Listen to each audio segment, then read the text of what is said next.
Luigi, il m'a dit, Carlos, le problème avec plein de chrétiens, c'est qu'ils sont Jésus comme leur sauveur, mais pas comme leur Seigneur. Ils sont Jésus comme leur sauveur, mais pas comme leur Seigneur. Quand il m'a dit ça, il y a quelque chose de très important. J'ai senti la présence de Dieu en lui. J'ai senti que Dieu était en train de venir me parler à ce moment-là, dans le pire état, pour me dire, je ne suis pas ton Seigneur c'est toi. Moi, je suis ton sauveur, mais ton Seigneur, c'est toi. Et c'est pour ça que tu te trouves en train de vivre ce désastre de vie. Et là, j'ai senti ça comme l'amour. C'est comme, pour moi, c'était trop fort qu'il vienne me parler quand je me trouve le plus loin de lui.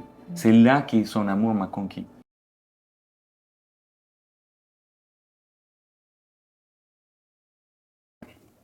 Diona, Oui, Carlos. laisse-moi te raconter ce que j'ai vécu en étant à l'église. OK. J'étais bloqué avec des années de lutte sexuelle. J'ai lutté avec la débauche sexuelle. J'ai couché avec des hommes à gauche, à droite, pendant des années, même en étant chrétien. Wow. J'étais homosexuel, mais je ne voulais pas l'être. J'étais addict à la pornographie homosexuelle, mais je ne voulais pas l'être. Je me rappelle que pendant 11 ans, j'avais cherché de l'aide, j'avais cherché des thérapies de conversion que je recommande à personne. J'avais été au psychologue qui ne voulait pas m'aider à changer, c'était pas ça le but, mais même le psychologue, il n'arrivait pas à me donner la paix. Wow. J'étais à l'église, je savais que la Bible était la vérité, mais je n'arrivais pas à la croire. Comment était ton enfance? Comment tu es arrivé à ces problèmes? Tout a commencé disons, moi je suis vénézuélien, je suis né au Venezuela jusqu'à presque 30 ans, j'étais au Venezuela. Mes parents se sont divorcés, j'avais 7 ans. Donc, quand le divorce est arrivé, j'avais 7 ans, mais avant ça, ça allait déjà mal. Et mon père, je peux dire qu'il m'a rejeté parce qu'il était très féminin. Et dans la culture latino macho, il ne faut pas être féminin. Donc, ça, c'est d'un côté. De l'autre côté, ma mère, elle était une femme très stricte. Elle était la directrice de l'école où on étudiait. Wow. Et c'était une école militaire.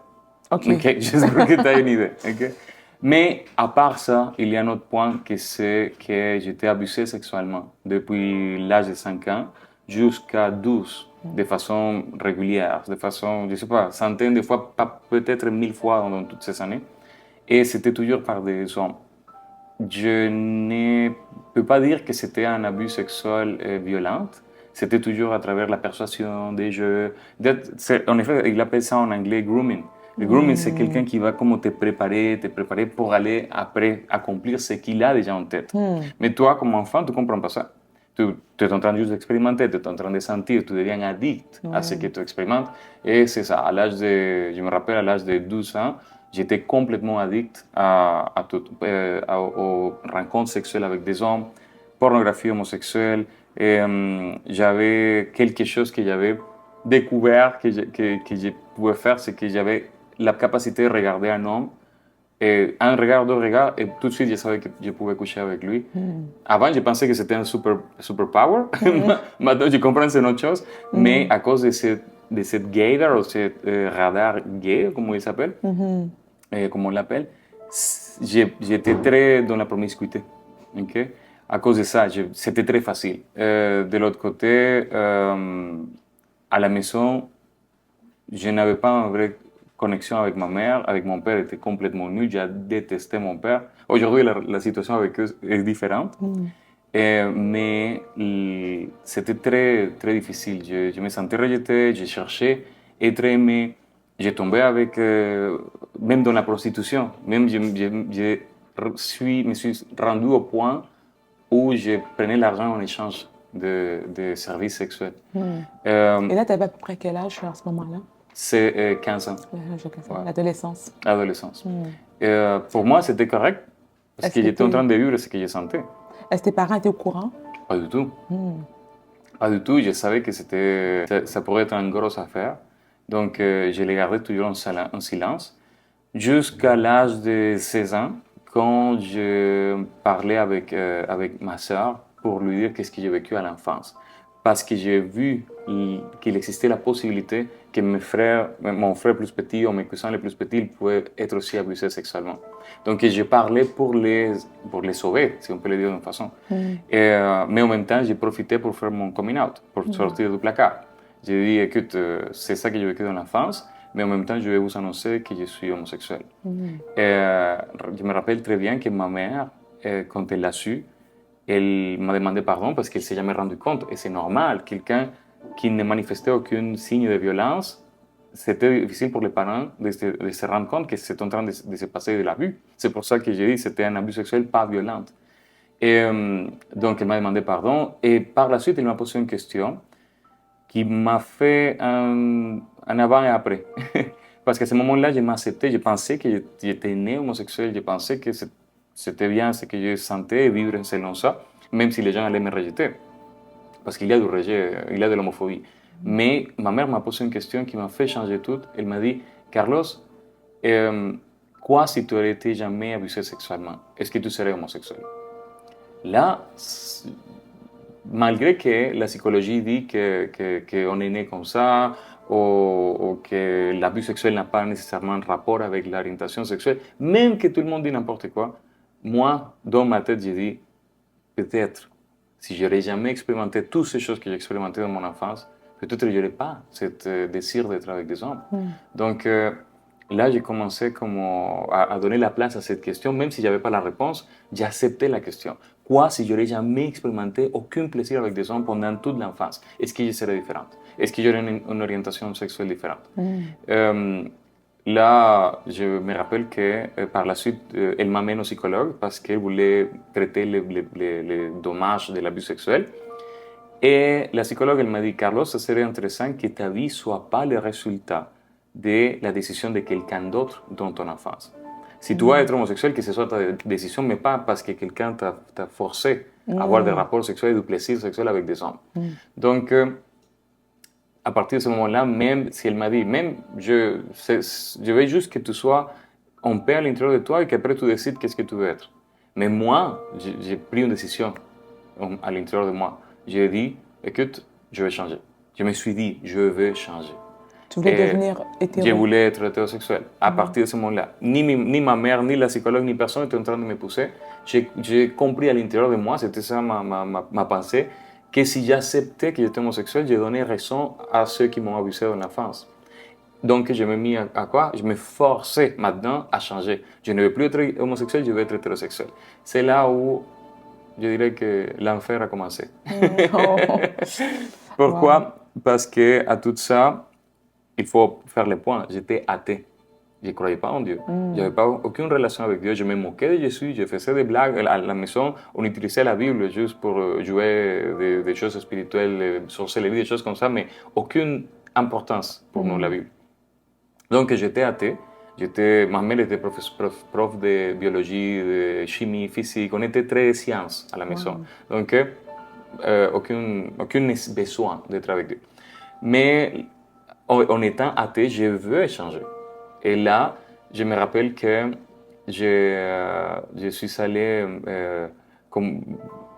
à l'intérieur de moi, je me suis dit, il faut que, si je ne veux plus être homosexuel, il faut que je me force à être hétérosexuel. Donc, l'homosexuel est devenu une homosexualité indésirée, et là, l'hétérosexualité est devenue une hétérosexualité forcée.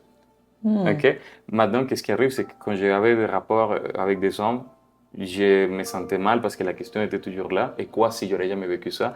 Mais maintenant, quand je cherchais être avec des femmes, je devais penser aux hommes pour pouvoir fonctionner. C'était horrible, c'était l'enfer. À tout ça, ajoute que j'avais des pensées suicidaires toute ma vie. Donc là, c'est pire parce qu'un addict au sexe qui ne peut pas avoir du sexe, finalement, ne peut pas avoir la paix dans le sexe, ça me poussait plus encore à m'enlever la vie. Et un jour, je me rappelle, j'étais dans une relation avec une fille auquel j'ai trompé tout le temps avec des hommes. J'étais avec elle et on est allé voir au cinéma, on est allé voir un film. Moi, je n'avais jamais entendu parler de ça, mais le film, c'est La Passion de Christ. Quand j'ai entendu La Passion de Christ, je pensais que c'était les histoires de romance de Jésus avec ses femmes. Parce que c'est pour ça, pour moi, c'était ça la passion. Donc, c'était ça la passion de Christ. Aujourd'hui, je comprends que oui, c'était la passion de Christ pour sa femme, l'Église. Il a fait ce qu'il a fait pour sa femme, pour nous. Mais à ce moment-là, ça signifiait absolument rien. Sans que personne me demande, plutôt sans que personne m'explique. Quand j'étais là dans le film, j'ai compris qu'il avait fait ça pour moi. J'ai compris que Jésus avait donné sa vie pour la mienne. Et j'ai senti qu'il fallait répondre à ça. Donc, J'ai sorti là-bas, j'ai commencé à évangéliser les gens sans savoir c'était quoi l'évangile, sans comprendre qu'est-ce qu'il y avait eu. Et jusqu'un jour, j'ai parlé avec une madame, une voisine, et c'est la première personne qui m'a dit, oui, Carlos, ce que tu as vu dans ce film, c'est vrai. Il a fait ça pour toi. Quelques jours plus tard, j'ai eu une rencontre avec Dieu. Et très souvent, chez les chrétiens, chez les humains, quand on a une rencontre avec Dieu, la vie est transformée, n'est-ce pas? Oui, exact. Mais ce n'était pas mon cas. Wow. Là, j'ai eu une rencontre avec Dieu et ma vie est devenue encore plus misérable. Pourquoi? Malheureusement, au même temps que j'ai compris ce que Jésus avait fait pour moi, qu'il m'avait sauvé, qu'il m'avait pardonné, qu'il m'avait donné la nouvelle naissance, toutes ces choses-là, malheureusement, on était complètement mêlés avec la religiosité. Donc, au lieu de continuer à marcher dans toutes ces choses qu'il avait fait pour moi, là, j'ai commencé à marcher dans une église où il me fallait tout faire pour lui. Donc, il fallait que je ne pêche plus, il fallait que je ne couche plus avec des hommes, il fallait plus que je voie la pornographie, il fallait que je sois dans la sainteté, il fallait. Et il y a un verset 1 Corinthiens 15, 56, si je ne me trompe pas, qui dit que la puissance du péché se trouve dans les commandements. Donc, le plus je recevais les commandements, le plus le péché prenait force en moi et le plus je tombais à droite, à gauche. C'était impossible. Et j'ai demandé de l'aide, j'ai demandé au pasteur, et le pasteur, il me dit que tu dois obéir, tu dois te forcer à honorer la parole de Dieu. Et là, je parlais avec le psychologue, et le psychologue, il me dit, tu dois t'accepter. C'est ça que tu sens. Et là, je ne pouvais pas m'accepter parce qu'il y avait toujours la question de mon enfance. Et je ne pouvais pas non plus obéir et suivre la parole de Dieu, malgré que je mettais tout mon effort, parce qu'à la fin, je tombais. Je ne savais pas quoi faire. Et là, c'était devenu un enfer. J'ai demandé à Dieu, Seigneur, change-moi, change-moi. Je ne veux pas être homosexuel, je veux être hétérosexuel. Je veux te plaire parce que maintenant, je comprends qu'est-ce que la Bible dit à propos de ce sujet. Et là, j'ai dit, écoute, avant de te connaître, je voulais déjà changer. Maintenant, en te connaissant, encore plus. Donc, si tu dis vraiment que tu es tout puissant, change-moi, change-moi, change-moi, change-moi. Le plus j'ai demandé à Dieu qu'il me change, le plus j'aimais les gars. Le plus j'ai demandé à Dieu, change-moi, fais un miracle, le plus je voyais un homme et je voulais sauter dessus. Donc, c'était un enfer. Ma vie de débauche sexuelle en étant à l'église était pire que quand j'étais athée. Là, j'ai resté 3 ans dans cette église. Il y a eu une tragédie. Ma sœur, elle a eu un accident. Elle est décédée dans cet accident. C'était la pire tragédie que j'ai jamais vécue. Et par la suite, je me fâchais avec Dieu parce que j'ai dit, bon, c'était vraiment tout puissant et c'était supposément un Dieu d'amour, mais à la fin, tu ne m'as pas protégé de l'enfance et tu n'as pas protégé ma sœur. Tu sais quoi, je quitte. Je m'en vais. Je suis fâché avec toi. Je ne disais plus comme les chrétiens disent, Seigneur, que ta volonté soit faite. Je disais, fais ce que tu veux, parce que de toute façon, tu vas faire ce que tu veux, parce que tu es au contrôle de tout, tu es au pouvoir de tout et tu fais rien. J'étais vraiment en colère avec Dieu. Et là, j'ai commencé à aller encore plus bas dans la débauche sexuelle jusqu'à... j'ai connu quelqu'un et j'ai commencé une relation avec un gars. Et cet homme, il était dans la même position que moi. On voulait changer les deux, on ne voulait pas être là parce que malgré que je m'avais éloigné de l'église, je savais que la parole était vraie, sauf que je n'arrivais pas à faire un match entre ma vie et la parole. Et donc, on a décidé de sortir de cette situation ensemble et on est resté 7 ans ensemble. Donc, c'était presque un mariage. 7 ans ensemble, il y a des mariages qui durent moins que ça. Donc, l'affaire, c'est que j'ai commencé à aller dans une église plus grande, 5000 personnes, où personne ne pouvait me connaître. Tu sais, je rentrais, je sortais, personne n'a su qui j'étais. Je donnais ma dîme, j'étais là tous les dimanches. J'ai dit, quelque part, Dieu doit être comme... il doit avoir plaisir au moins que je vienne à l'église, que je donne la dîme, malgré que ma vie est croche, parce que j'essayais de plaire Dieu dans mes forces. J'ai continué, je me rappelle, c'est là où j'ai connu les thérapies de conversion, qui étaient encore plus une torture parce qu'elles te poussaient comme à te forcer encore plus à ne pas aimer les filles, ne pas aimer les gars, mais aimer les filles. Elles t'expliquent, non, parce que les organes sexuels sont faits de cette façon et c'est ça la logique. Donc, comme à force de logique, ils voulaient comme me faire comprendre. Je dis oui, je comprends tout, mais mon désir sexuel continue à être pour les hommes. Donc, qu'est-ce que j'ai fait? Non, tu dois obéir, tu dois jeûner, tu dois... J'ai dit, mais à la fin, ça continue. Me rappelle, il me disait como, vas-y avoir des relations non sexuelles avec des hommes, va jouer au soccer avec des hommes, ça va t'aider à développer un rapport différent. J'ai dit, ces gens-là, ils ne comprennent rien.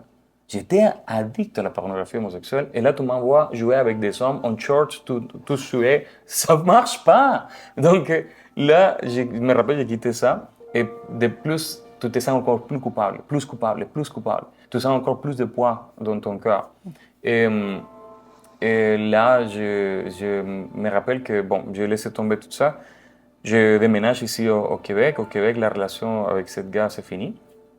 Et je tombe dans une dépression, je perds tout mon argent, je connais personne, et j'étais très arrogant. Et là, j'étais très arrogant et j'étais quelqu'un connu dans mon village au Venezuela, mais ici, j'étais personne, donc mon ego était complètement détruit. Je n'ai pas d'influence, je n'ai pas d'argent, j'ai rien. Et là, je me rappelle que j'ai fait encore un autre pas que je considère que c'était encore pire. J'ai dit, OK, ça fait trop longtemps que je lutte entre ce que je ressens et ce que je crois de la parole. Et je n'arrive pas à faire la paix. Donc, il doit y avoir quelque chose. Et j'ai trouvé quelque chose qu'on appelle les doctrines inclusives progressistes, qui, disons,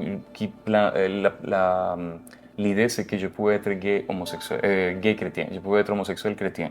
Et là, je me rappelle qu'en lisant, il disait quelque chose comme, bon, Jésus, il dit, aime ton prochain comme toi-même, et ton prochain, c'est ton prochain, même si c'est un homme. Et j'ai dit, ah, voilà, c'est ça qui m'arrive, j'aime mon prochain, mais c'est des hommes. Donc, je suis gay chrétien.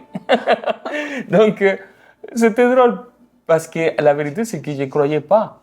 Et j'ai commencé à partager cette nouvelle croyance, cette nouvelle identité de gay chrétien avec tout le monde. J'ai commencé à dire à ma famille, écoutez, finalement, je m'accepte, je sors du placard à nouveau, parce que je rentrais, je sortais à chaque instant, il y avait des portes qui tournaient, les placards de temps que je sortais, rentrais. Mais finalement, je dis, c'est fini, je sors du placard, c'est ça mon identité, je suis gay chrétien. Mais pourquoi je le répétais sans arrêt? Parce que je ne le croyais pas. Je voulais le croire. Je voulais croire que j'étais finalement correct à l'intérieur de moi. Mais la vérité, j'ai continué à croire aux applications de rencontres, j'ai continué à croire à la pornographie, aux rencontres sexuelles, tout. Et, et je n'avais pas aucune paix ni rien. Je savais que ce n'était pas ça. Finalement, en étant dans cet état, j'ai connu un couple qui m'ont beaucoup impacté.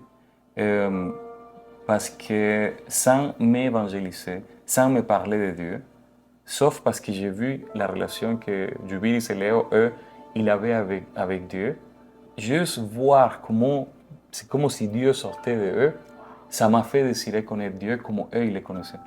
J'avais jamais vu quelqu'un comme ça, quelqu'un si rempli de Dieu que tu pouvais voir Dieu en eux. Et c'est ça, au milieu de mon pire état, j'ai dit, Seigneur, j'aimerais te connaître comme eux, ils te connaissent. Qu'est-ce qui dégageait comme ça, qui te faisait voir Dieu au travers d'eux?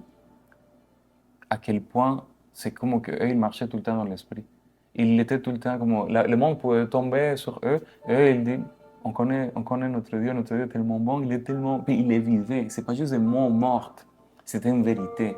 Tu sais, elle s'en foutait d'où elle était, elle prêchait l'évangile, elle parlait avec les gens, mais moi, elle m'a pas parlé, elle savait pas qu'est-ce que j'ai vécu quand elle m'a impacté de cette façon. Elle vivait Dieu. Tu voyais que son mari principalement, c'était Jésus, et après son époux. Elle était mariée avec Jésus, et lui aussi. Donc, tu pouvais voir cette relation avec Dieu, que je le vois en toi en passant. Donc, en toi et Vance, vous l'avez, c'est la même chose que j'ai vu chez eux. C'était tellement, ils vivaient Jésus, ou Jésus vivait en eux, que tu avais le désir de connaître Dieu dans un autre niveau. C'était pas religieux. Donc, et par la suite, je me rappelle que je reviens au Québec. J'étais dans un voyage, c'était là où je les ai connus. Je reviens au Québec. Et en étant ici au Québec, je me trouve encore plus bas. Là, j'ai touché la drogue pour la première fois. Et j'ai aimé, j'ai compris pourquoi les gens aiment la drogue. C'est sûr, ça te déconnecte. J'étais tellement mal dans ma tête que d'un coup, une chose qui me fait voler, c'est agréable. Mais c'est là que le Seigneur est venu finalement intervenir d'une façon que je ne m'attendais pas. Dans les pires moments de ma vie, où j'étais complètement cassé financièrement, émotionnellement, spirituellement, dans tous les sens, dont je me trouvais encore plus bas dans la débauche sexuelle. C'est là où, à travers un ami, dans une conversation, Luigi il m'a dit, Carlos, le problème avec plein de chrétiens, c'est qu'ils sont Jésus comme leur sauveur, mais pas comme leur Seigneur. ils ont Jésus comme leur sauveur, mais pas comme leur Seigneur. Quand il m'a dit ça, il y a quelque chose de très important. J'ai senti la présence de Dieu en lui. J'ai senti que Dieu était en train de venir me parler à ce moment-là, dans le pire état, pour me dire, je ne suis pas ton Seigneur c'est toi.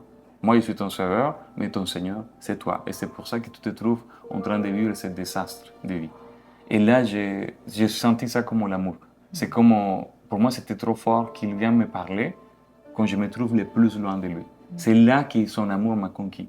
Et par la suite, j'ai compris pourquoi j'étais en train de vivre ce désastre de vie, bien sûr. Mon Seigneur, c'était moi, c'était mes idées, ma compréhension, mes émotions, mes sentiments. C'était ça, mon Seigneur. C'est ça, c'est moi-même qui seigneurais ma vie, et ma vie est un désastre. Donc, il fallait que je me congédie, il fallait que je me mette de côté. Donc, par la suite, quelques jours plus tard, je lui ai dit, Seigneur, tu sais quoi? C'est fini.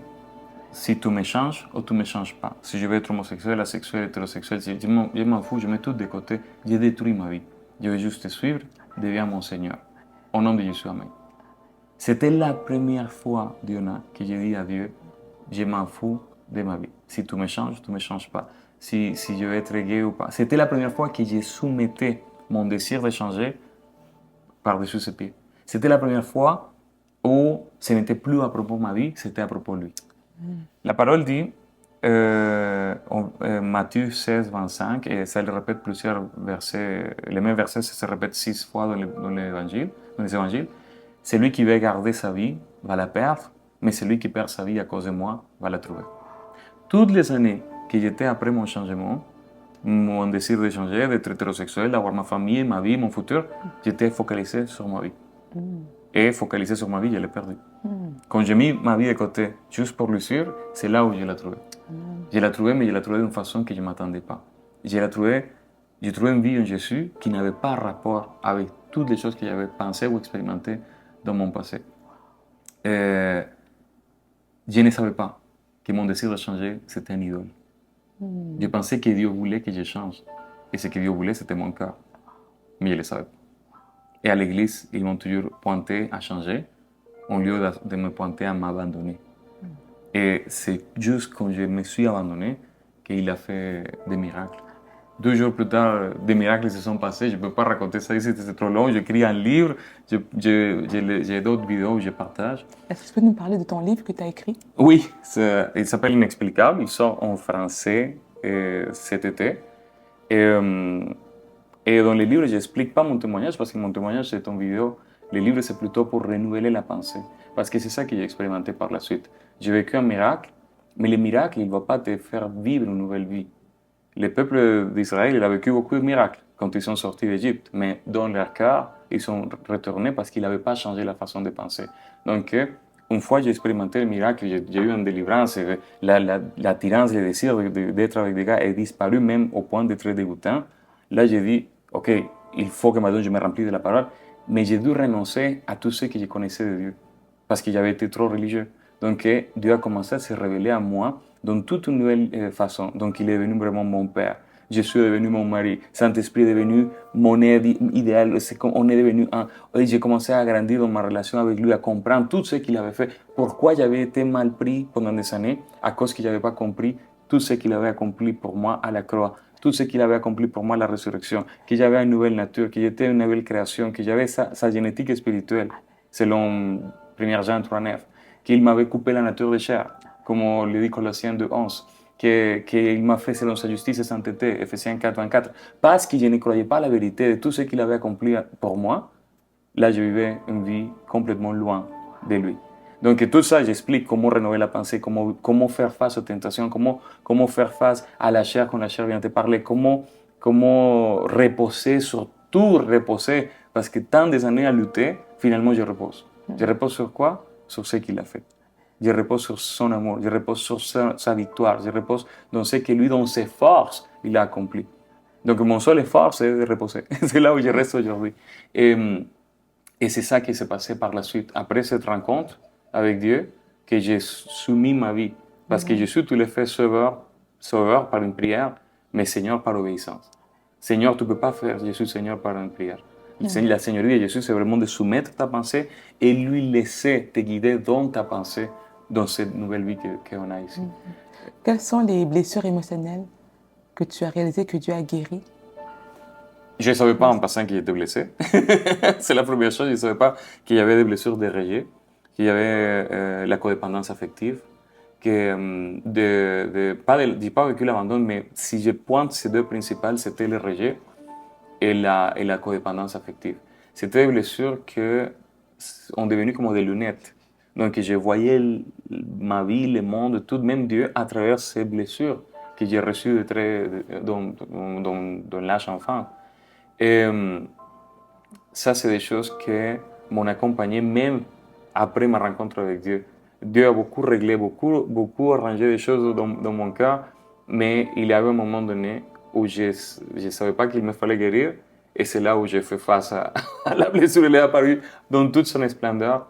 Et merci à toi, parce que je suis marié aujourd'hui, mais avec ma femme, on a cette aide à travers toi. On a pu exposer qu'est-ce qui était là et aller guérir avec Saint-Esprit, avec Jésus, avec la parole, sortir les vraies émotions cachées qui étaient profondes, qui étaient en train de filtrer toutes mes pensées.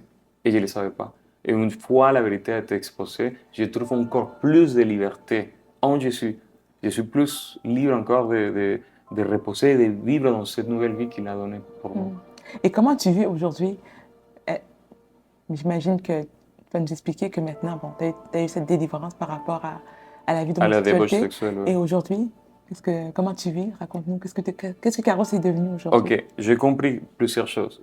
À cause que j'ai compris que mon passé a été pardonné, que son pardon signifie qu'il nous a laissé comme si on n'a jamais rien commis. Pas parce qu'on n'a pas commis, c'est parce qu'il a pris sur lui et il nous a donné son innocence à nous.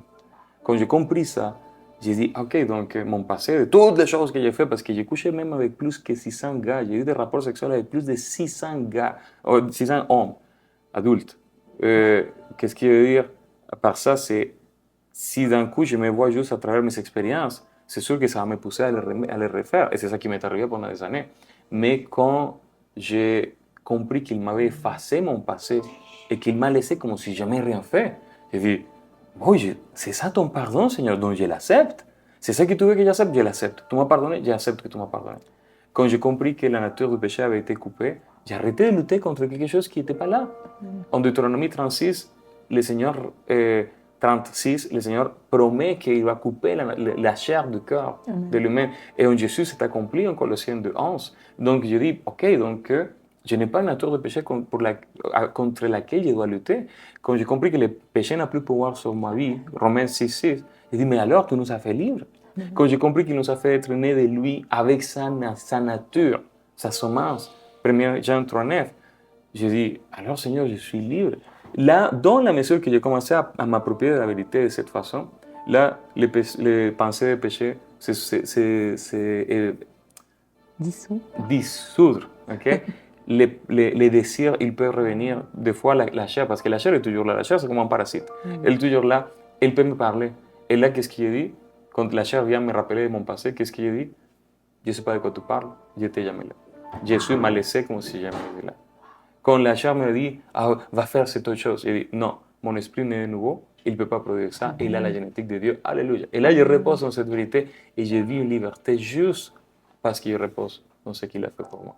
Donc, À tel point que tu as fait une rencontre, parce que je vois que tu es marié, là. oui. Raconte-nous un peu cette partie de ta vie. Mais je ne cherchais pas ça, je ne cherchais pas l'attirance pour les femmes. Quand je me suis abandonné pour lui, je pensais rien d'autre que lui connaître. Et par la suite, il a commencé à ajouter des choses dans ma vie que je ne m'attendais pas. Somme 34:7 se dit, fais de l'Éternel tes délices et il donnera le désir de ton cœur. Donc, quand j'ai commencé à faire de lui mes délices et pas m'en occuper de mon corps, c'est lui qui s'est occupé de mon corps. Et cette partie de il donnera le désir de ton corps, c'est lui qui le donnera, c'est pas nous. Mais moi, j'ai juste focalisé à ça. Donc, finalement, je me suis mis à juste lui connaître, à avoir une relation intime avec lui, pour vrai, juste un cœur à cœur avec Dieu pendant des années. Là, il a commencé à tout arranger, mes finances, ma vie, mes émotions. Et finalement, un jour, bon, j'ai expérimenté l'attirance pour les femmes, mais je ne les cherchais pas du tout. Et 3 ans plus tard, j'ai connu Eugénia, ma femme. Et j'ai tombé, pratiquement, j'ai tombé en amour de voir son identité en Jésus. De voir comment cette femme connaissait Dieu, comme je le connaissais. Et c'est là qu'on a connecté 5 mois plus tard, on s'est mariés.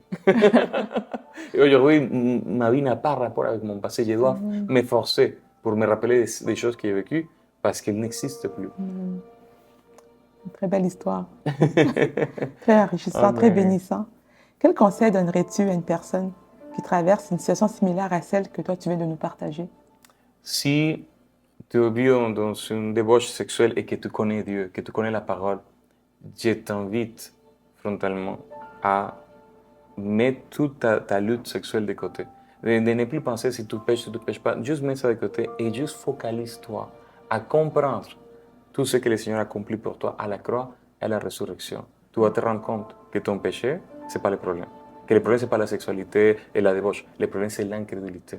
Parce que tu n'as pas cru encore tout ce qu'il a fait pour toi, tu restes lié encore au passé. Mais tu as une liberté en lui, sauf que tu ne l'as pas encore embrassé. Oh, wow. Très beau. Ah, c'est vraiment très touchant.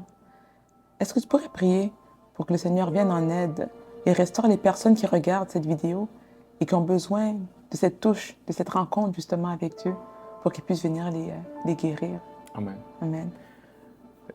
Seigneur, tu connais les cœurs, tu connais les expériences, tu connais ce que cette personne qui est en train de voir a vécu. Et je me rappelle très bien, Seigneur, qu'au moment où je me sentais le plus loin de toi, je me sentais la pire chose du monde, c'est là où ton amour est venu me conquérir. Seigneur, viens manifester ton amour envers cette personne qui tu aimes avec tout ton cœur. Viens lui montrer combien il est important pour toi, combien elle a la valeur pour toi, malgré ces situations. Conquéris, Seigneur, leur cœur, conquéris-les. Et par la suite, c'est plus facile pour eux de te donner leur cœur. Viens les conquérir, Seigneur. C'est la seule chose qui m'a amené à toi quand j'étais si loin, ton amour pour moi. Seigneur, je te rends grâce pour les vies qui se rendent aujourd'hui à toi, pour qu'ils vont mettre de côté leurs idoles, leur propre vie, juste pour te suivre. Et en faisant de toi leur délice, et c'est toi qui accomplis les désirs de leur cœur. Au nom de Jésus. Amen. Amen.